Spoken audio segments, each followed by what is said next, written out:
अरे माँ, ये सब क्या करने लगी आप सुबह सुबह? इतनी जल्दी क्यों उठ गई? मैं हूं ना, मैं सब कर लूंगी। तुम पर कैसे सब छोड़ दें। अब ये घर तो मेरा भी है ना, तो मुझे ही सीखने दीजिए, और मुझे कोई दिक्कत होगी तो मैं आपसे पूछ लिया करूंगी। ठीक है, जाइए आराम कीजिए। बेटा थोड़ा आराम कर लो। घर में तो 8 बजे उठती थी, इतने जल्दी क्यों उठ गई? 8 बजे उठती थी जब कोई जिम्मेदारी नहीं थी, वो वहाँ का नियम था।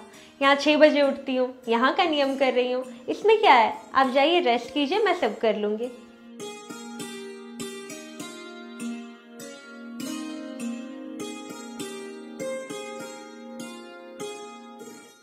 हनी, हनी जल्दी चलो ना, कितना तैयार होगी?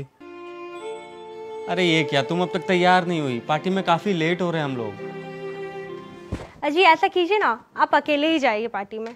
क्यों भाई, क्या हो गया? सुबह तक तो पार्टी में जाने के लिए खूब उछल रही थी। अरे इतनी हाई फाई पार्टी किसी किसी को नसीब होती है। हाँ, पर माँ भी तो किसी किसी को नसीब होती है ना।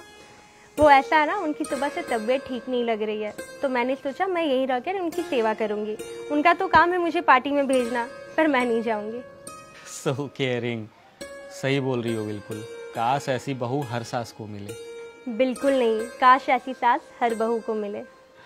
चलो ठीक है, माँ का अच्छे से ख्याल रखना, मैं जल्दी आ जाऊंगा। ठीक है।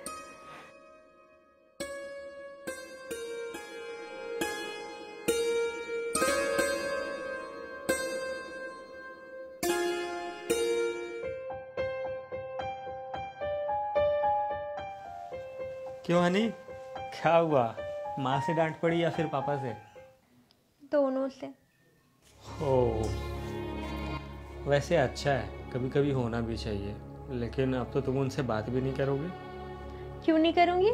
हाँ, मेरे माँ पापा मुझे नहीं डांटते थे क्या? और ये सिर्फ आपके माँ पापा नहीं, बल्कि मेरे भी है। हनी, तुम्हें जब भी माँ पापा डांटते हैं तुम उनकी बातों का बुरा क्यों नहीं मानती हो?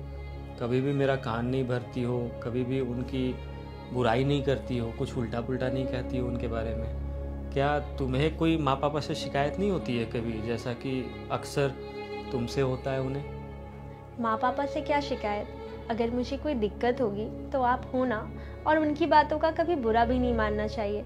अगर माँ पापा को कुछ बुरा लगा है तो वो हमें ही सुनाएंगे ना, किसी और को तो नहीं। तो ये सारी बातें मैं आपको क्यों बताऊं, आपको भी परेशान क्यों करूं? मुझे इतनी समझ तो है ना कि आपको क्या बताना है और क्या नहीं।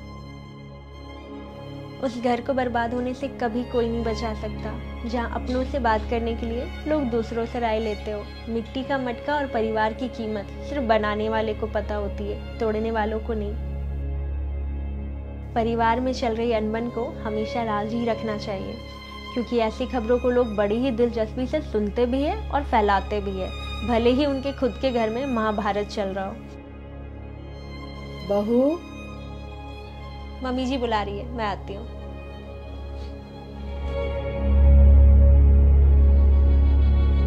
एक अच्छी बहू बनिए। अगर आप अपने सास ससुर को माँ बाप समझेंगे, तभी तो वो आपको अपनी बेटी समझेंगे। और परिवार को हमेशा जोड़े रखने की कोशिश कीजिए, तोड़ने का नहीं।